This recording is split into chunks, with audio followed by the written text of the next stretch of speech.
Mormons aren't generally very hellfire and damnation. They're just kind of passively so. Like, the way he said it was not, if you don't pay tithing, you'll burn in hellfire. It was, well, and if you decide to put this money in tithing, it'll be great because you'll stand with the people who aren't burning to death for eternity.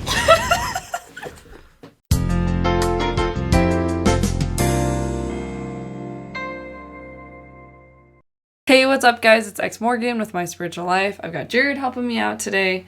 And today we are going to be talking about the $100 billion that the LDS Church has amassed and our thoughts on it.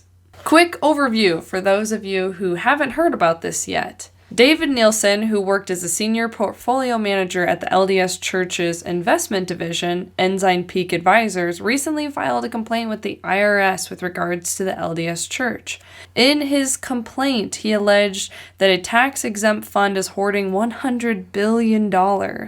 David's brother Lars Nielsen actually posted 2 YouTube videos, one short 7-minute video and 1 hour-long one, explaining some of the details of the 74-page letter to the IRS with regards to the complaints associated with these funds. You know, my real complaint, if I were David, would be to my parents, because they gave my twin brother a cool name like Lars, and I'm Dave. So he's gonna direct movies and shit, and I'm gonna be like a high school geometry teacher or something. Oh, yes. First and foremost, bring up that concern. First and foremost, what the hell, brother and sister Nielsen. Yes. Okay, just as a preface with this, I want you all to know we are not tax attorneys, we are not accountants, and the first time I read the article from the Washington Post about this whole money thing, I had to read it 3 times and still didn't know what the heck was going on.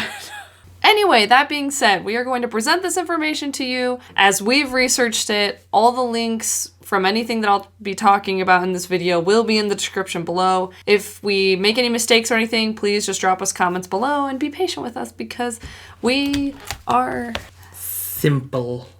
We are doing the best that we can.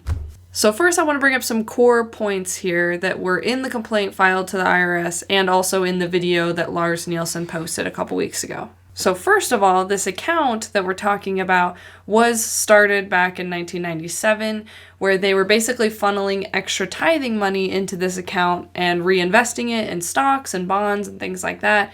And this money just started to grow and of course grow more. And now it has amassed allegedly over $100 billion. And that's not including like what the church owns, like asset-wise, it would be even more if you're talking about all the land that they own and all the financial businesses that they own. There's a link in the description below listing a lot of the different companies and assets and things that the church owns.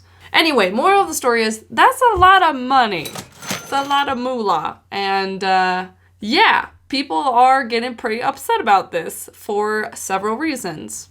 But I'm going to keep going through my list here, and we're going to talk about that in a minute. EPA advisors are told by the First Presidency that the money will be used during the second coming of Christ, or Armageddon right before he comes. Which they probably truly believe, maybe. We need to put a compilation together of all the times I've said, well, ex-Mormons are going to be pissed off at me. I cut most of those out. I don't think you could say that top 15 guys are in this for money because, yeah, they get that fat, modest living stipend, right? But they're not multimillionaires because of this. Some of them were already multimillionaires, but they don't fly around in private jets. You know, they don't own islands. They live in nice houses, not enormous Joel Osteen mansions.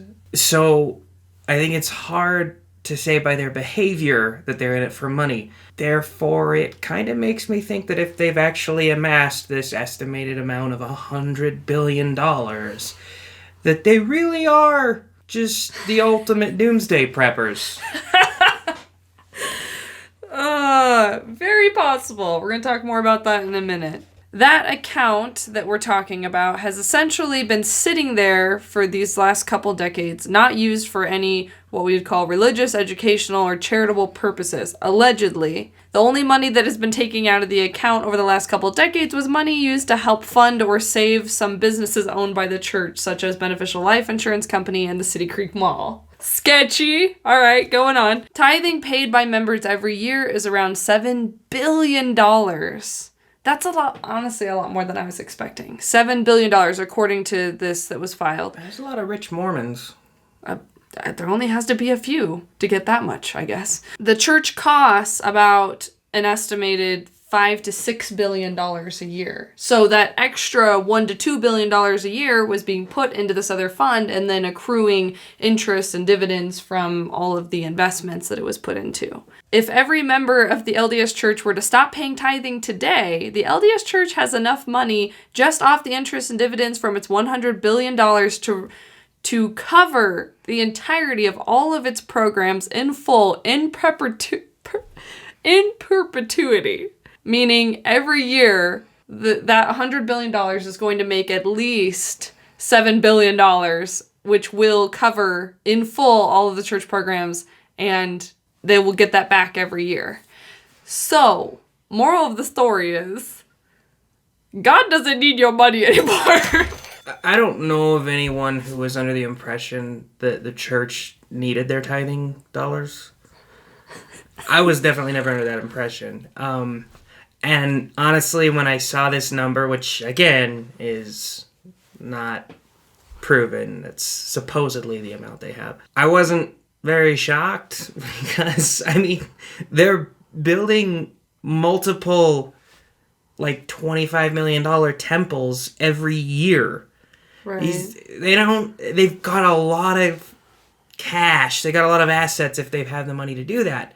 And so I never, when I was a kid, because I grew up when Hinckley was saying we're going to be over 100 temples. So they built a shitload of temples in those last couple of years before 2000.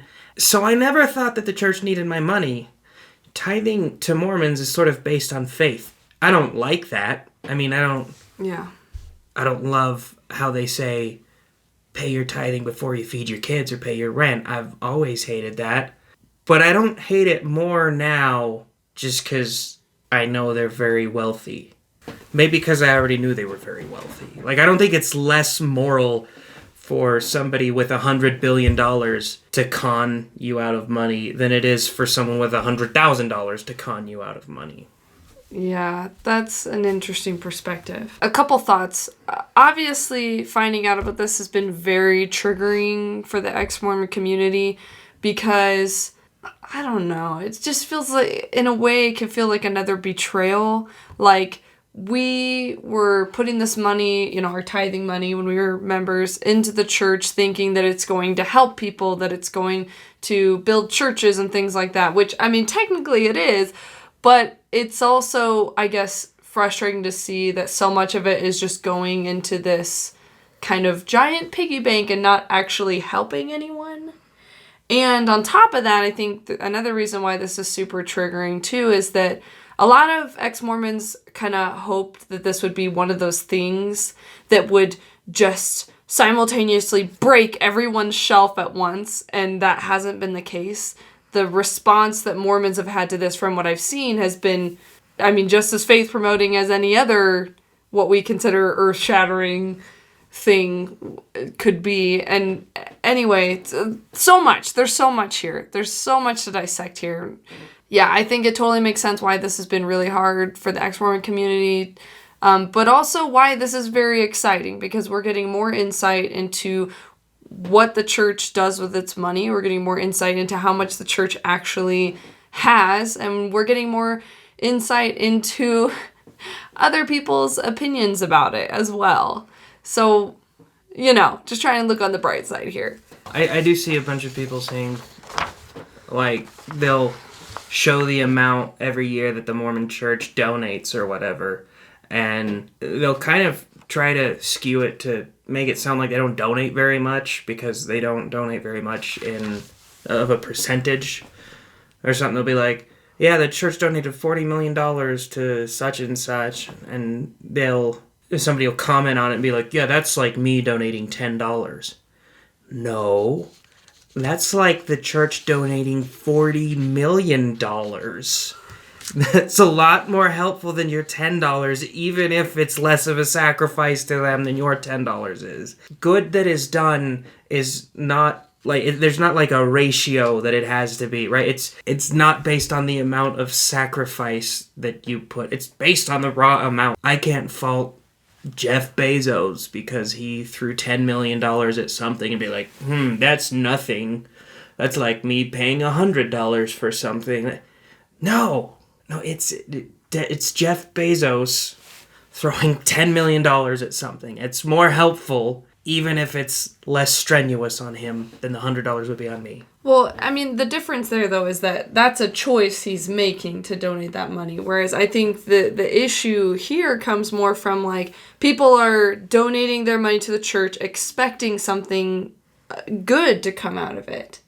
Expecting it to be used to help people, and kind of under the impression that it's, like, vital for them to pay.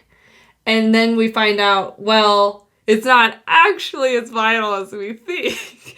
And so it's kind of disheartening. And I think, I don't know, if anything, I hope that this would open some people's eyes to at least seeing, like, okay, if you want to pay your tithing, that's fine, that's awesome. But, like, at least be educated about this and realize where that money's going and what it's going to. Because, you know, we never knew growing up what it was really going to. So feed your kids first. Okay, don't ever listen to anybody that says, throw your money at me before you throw it at your kids. That person, you shouldn't throw any money at that person. Oh, man. Regardless of their billionaire status. Along the lines with that, like, I feel like there has been somewhat this perpetuated misleading tithing payers. Cause in 2018 quoted Hinckley in saying, the combined income from all the business interests that the church has is relatively small and would not keep the work going for longer than a brief period, which is just not true. And it's possible maybe he just had no idea how he much might was. Not know. He honestly may not know, but some of the leadership does know that that's not true, and they didn't stop him from saying that. And again, this is an organization that builds several $25 million temples a year. I feel like just that alone should have clued him in that, okay, yeah, they can afford some shit. Another quote, this is from Lynn Robbins in 2005. One of the first things a bishop must do to help the needy is to ask them to pay their tithing. Like the widow, if a destitute family is faced with the decision of paying their tithing or eating, they should pay their tithing. Hold on. He then says, the bishop can help them with their food and other basic needs until they become self-reliant. Got that quote just for you. Oh, Lord. To me, a lot of people are blowing up about this, about the whole tax thing with it. And honestly, I've tried to look into the whole tax situation and the church being tax exempt and how that could possibly be stripped. From my understanding, is very unlikely that the church's tax exempt status will change. Again, I don't really understand all the jargon around it, but my issue more has to do with the ethics or the morality around this. Because when you have a church that's sitting on $100 billion and going around preaching to people how important it is to pay tithing before feeding their kids, it just doesn't sit well with me. It just doesn't feel right. So I think my issue has been more with the ethics behind this than about the whole should they be taxed or should they not be taxed the situation. Legality. Yeah, I don't give a shit about the legality. Less tax dollars paid, better. It does seem like a big FU to, like, when leaders will go to places in Africa or whatever, go to third world countries, and it's real important to pay your tithing. And Nielsen even had that talk where he was like, and it'll put you among those who aren't being burned at the Armageddon. Tithing is an ancient law from God. He made a promise to his children that he would open the windows of heaven and pour out a blessing that there shall not be room enough to receive it. Not only that, tithing will keep your name enrolled among the people of God and protect you in the day of vengeance and burning. Vengeance and burning.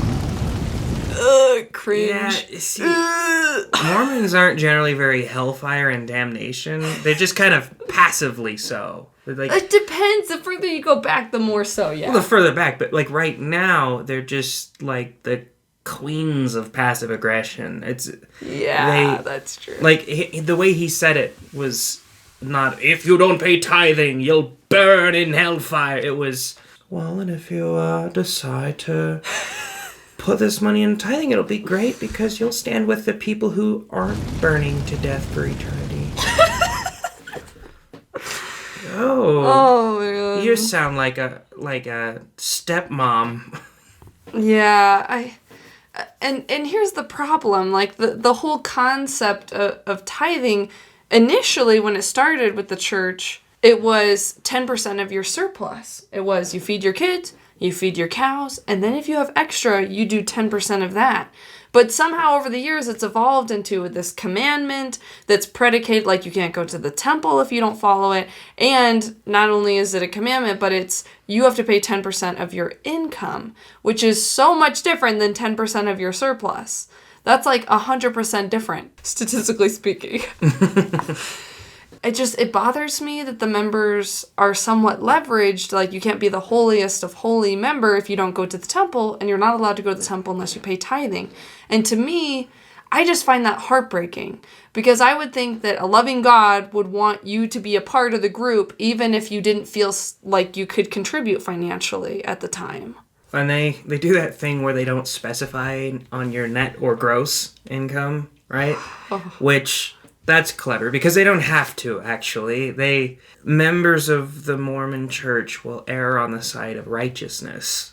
Yeah. It's like the people because they don't want to be burned. Vengeance and burning.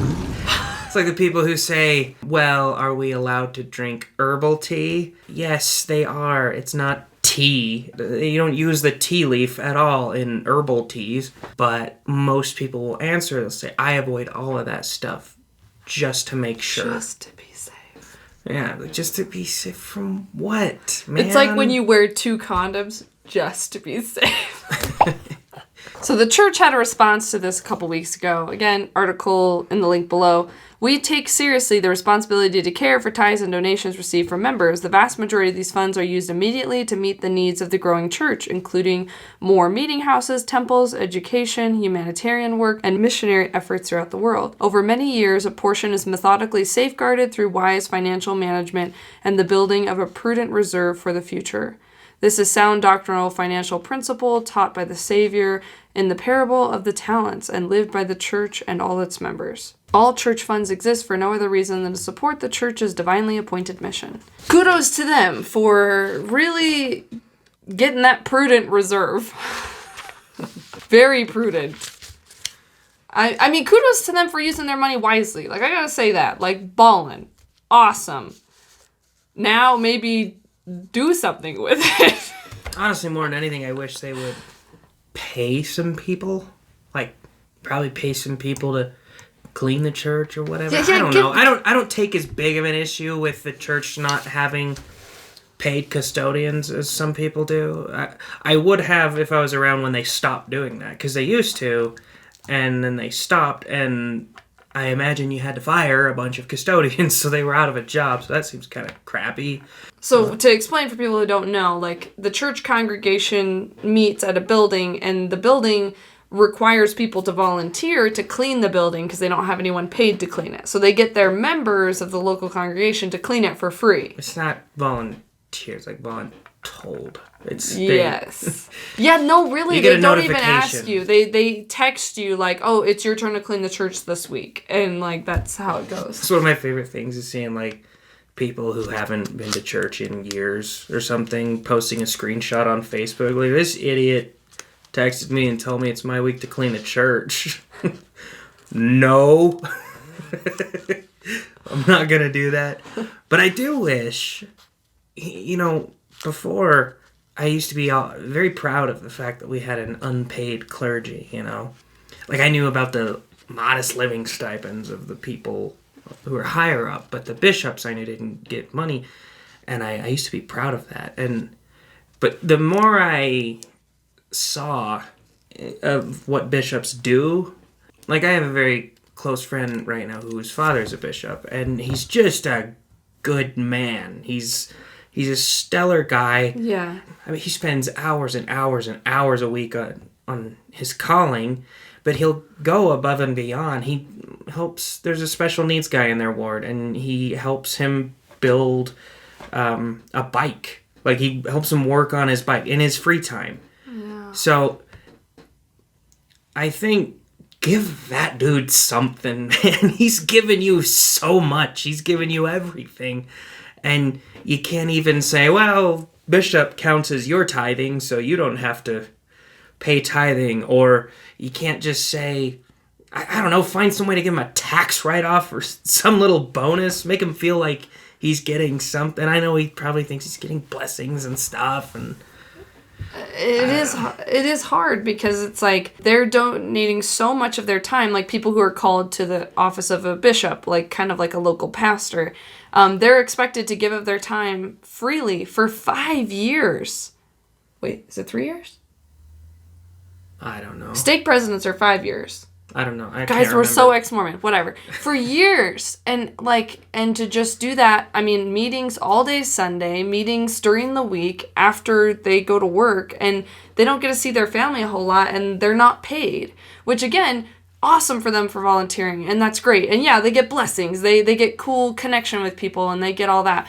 But yeah, I don't know. If you got $100 billion, why not like divvy that out a little more to give it back to your members? Like, there's so many cool ways that you could do that, like bigger ward budgets, or paying to have the church building clean, paying to have like training for bishops, like on how to handle like mental health and stuff like that, or just giving everyone a car.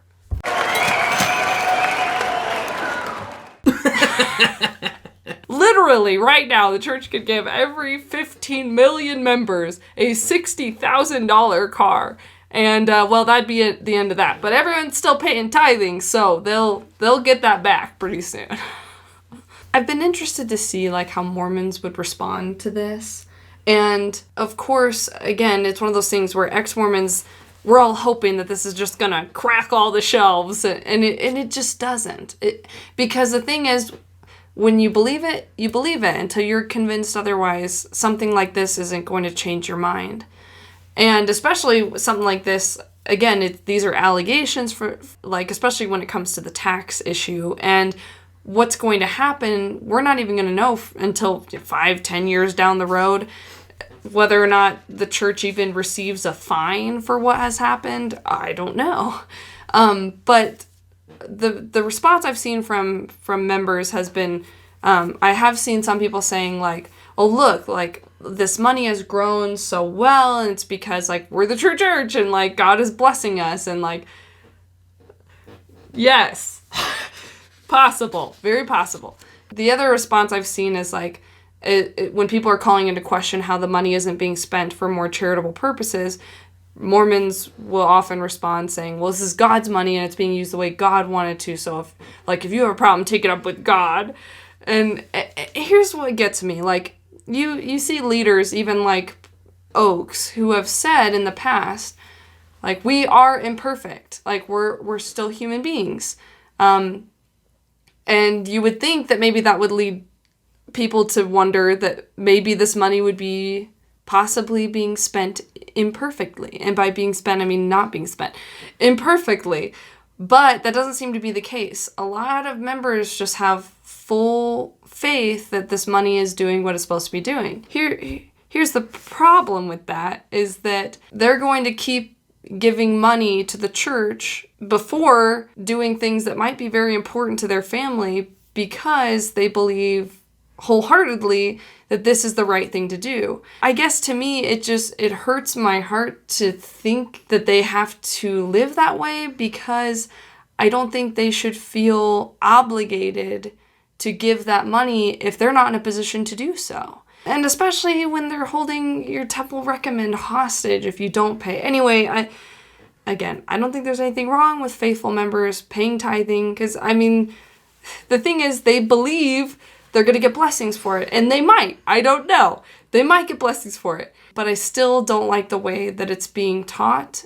And especially now that the church has this much money, I just feel like it's time to say, like, let's go back to 10% surplus, guys. We're doing really good. You were about to say bitches, weren't you? You caught yourself. 10% surplus, guys. You're talking about how, like, you were curious how active members would react. And I'm pretty sure, now obviously I've been gone from this a long time, but I'm pretty sure, I don't think this would have bothered me, because I remember City Creek Mall was devastating to me when I found out about that. The church spent $3.3 billion on that City Creek project, including the mall. And that bothered me because until then, I didn't know that the church had for-profit businesses. And that doesn't bother me so much anymore, but I felt very hurt by the fact that City Creek Mall sells wine in a lot of their stores.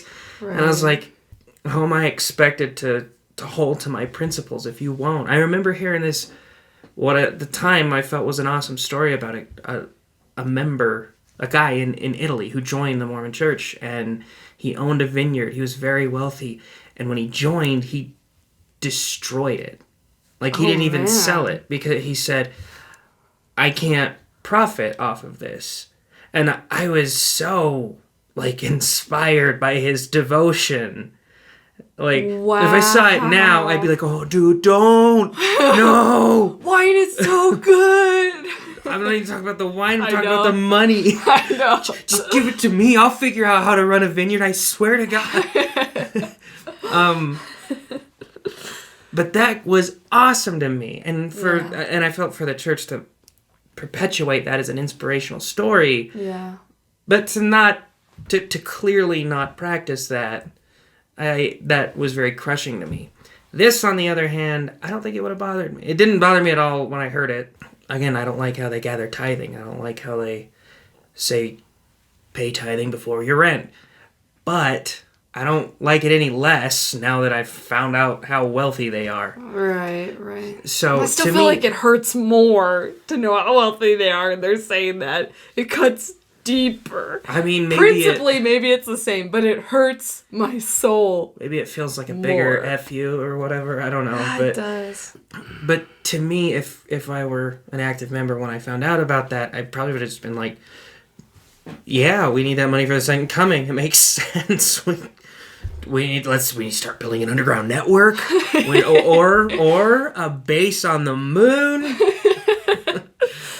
That's very possible. Well, and part of me wonders too, like, again, we're kind of with the belief that generally the first presidency of the church believes what they're preaching. Now, I know a lot of people don't agree with that, and that's fine too. I just haven't seen ample evidence to suggest otherwise.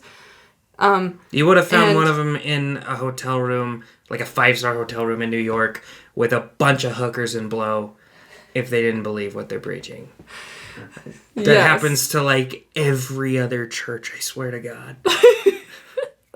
Even if some of the top people in the church didn't know about the $100 billion before, like, if they didn't know about it and now they know about it, I still don't think any of them would advocate for lessening tithing. And I think the reason why is because if they truly believe the blessings are predicated on paying your tithing, then they would feel like they were robbing you of blessings if they told you you don't have to pay tithing anymore.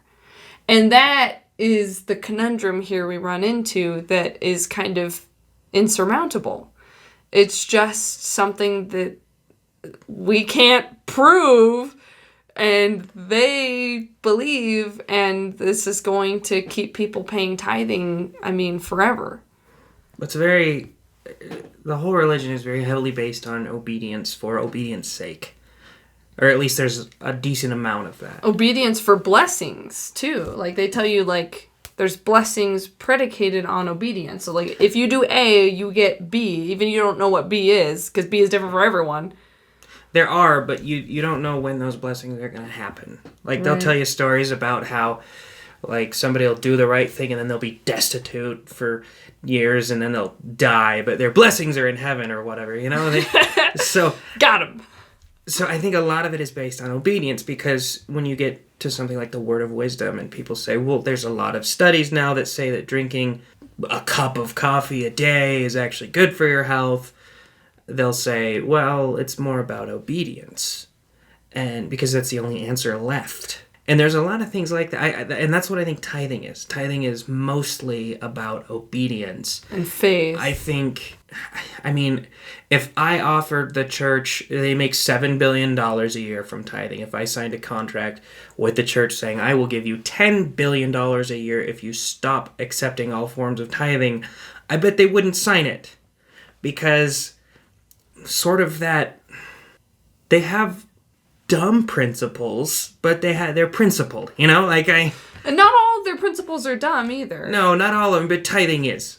I really hate the way they do tithing, but I think they've swallowed their reasoning whole, and I think they believe it so firmly at this point that they'll never go back to the surplus, donate what you can, because it isn't about the amount that you give, it's about your sacrifice at this point. Yeah. Yeah, I think you're right. True beans. Another thing that David and Lars brought up in their complaint to the IRS was mentioning in their video that back in 2019, it's still 2019, maybe not by the time I post this, the cost for missionaries went from $400 a month to $500 a month, which it's like, to me, like, to have that happen and then find out how much money they have, it's just a little bit of a slap in the face. Because, I feel like it's one of those things where they're asking for more money from the members just because they can, and they don't really need to. And I don't understand it. Like, I feel like maybe there's something I'm missing here. Because I don't want to just sit here and be like, oh, they're just so greedy and awful. Like, I mean, they're not even really using the money, like you said, for hookers and stuff. Like, the money's just sitting there.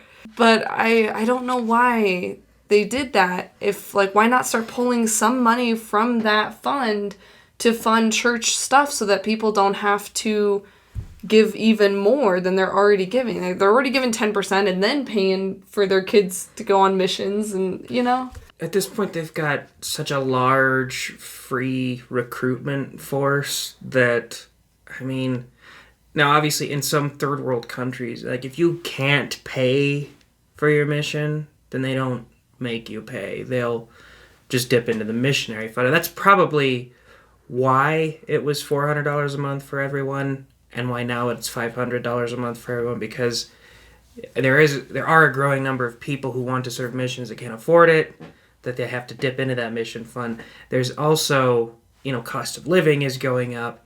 And it's kind of depressing because people work really hard and save really hard to go on a mission, and they're definitely pressured into going on a mission. Right. Like, I didn't see any of my paychecks for like 2 years because my mom would take them because she's like, you're not good enough at saving, so you need to save for your missions. She'd take them and put them on the fridge so that I could pay for my mission. I didn't even end up paying for the whole thing. My parents paid for part of it.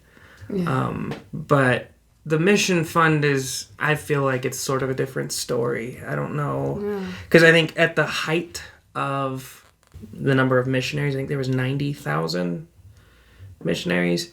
And, like, if they all had to pay, like, if the church had to foot that bill, it would have been, I don't know, like 540 million or something. I can't remember what the exact number was, but they could have. But there's a lot of things, like, they wouldn't be able to do everything that they do right now with that money. They wouldn't be able to pay for all of the missionaries. And all the tithing and all of whatever. They wouldn't be able to pay leadership. They wouldn't be able to do all the things that I want them to do. I don't know. $100 billion is a lot of money. No. Not. I mean, with the surplus $1 billion a year, the $100 billion. Yes. Yeah, they could do pretty much anything. Kolob, here we go.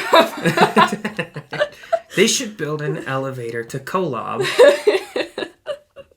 Why haven't they thought of that? I don't know. Or at least send an unmanned expedition so we can get some rover photos or something.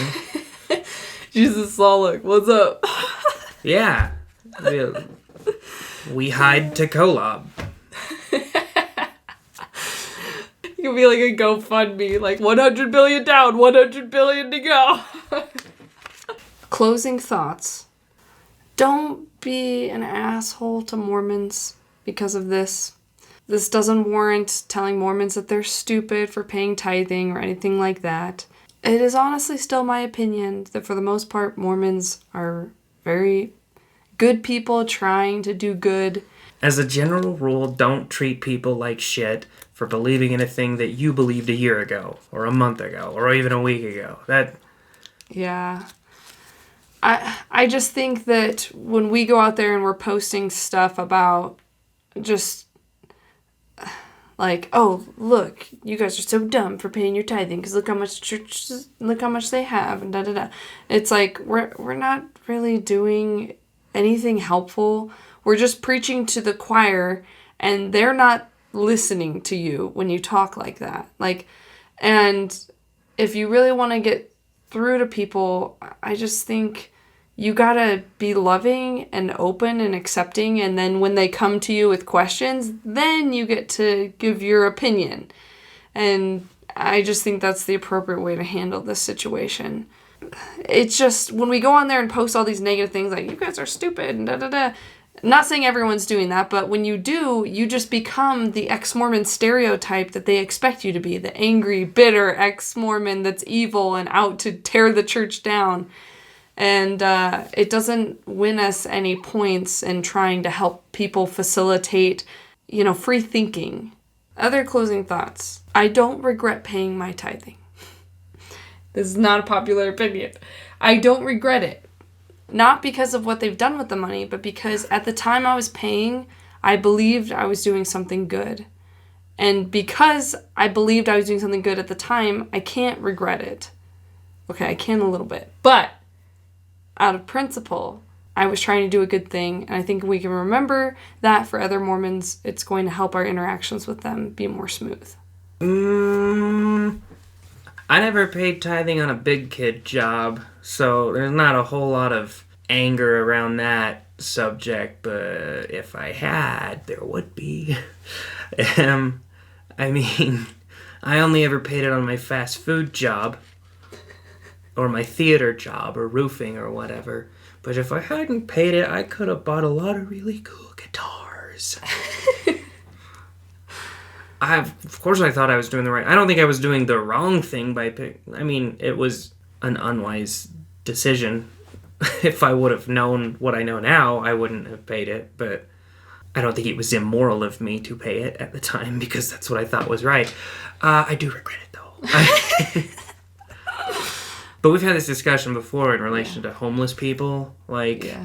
How if I think a guy's going to buy a bunch of cocaine with the money that I'm giving him, then I'm not going to give him the money.